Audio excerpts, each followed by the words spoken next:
Olá! Hoje o assunto aqui na Diz é bruxismo. O que é o bruxismo? Pode ser confundido com um apertamento ou com roçar os dentes. Doutora Inês, o que causa isso? Eu vivo disso. Então, pessoal, é multifatorial, né? Eu brinco quando a gente não sabe, não define completamente a causa e o efeito. Nós falamos na saúde que é multifatorial.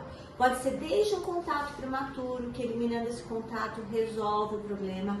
Pode ser um problema de função mesmo, eu tenho alguns dentes que estão fora de controle ou tá com mobilidade, aí a musculatura quer dar esse controle e promove o apertamento.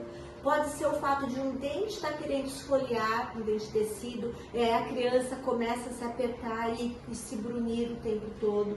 Pode ser um fator que eu acho esse o mais complicado para nós, seres humanos, que é o emocional. Muitos dos fatores, né, relacionados ao apertamento, ao ranger, ao bruxismo, estão ligados ao fator emocional. Sempre são três pilares, né? O osso, o dente e o músculo. Eu falo que isso são três para qualquer coisa na área da odontologia. E o quarto fator é o coração, é o emocional.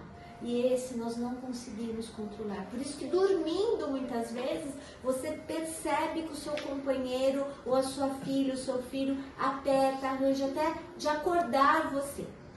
Então, o que a gente tem que fazer, Inês? Primeiro, um acompanhamento e verificar se não existe nada atrapalhando em nível de função.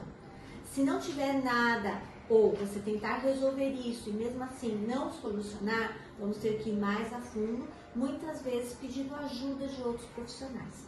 Eu espero ter te ajudado nesse curto vídeo. Se você curtiu, conhece pessoas que precisam, partilhe. É conhecimento de saúde, é se amar e amar ao seu próximo. Segue a gente, até o próximo vídeo. Muito obrigada.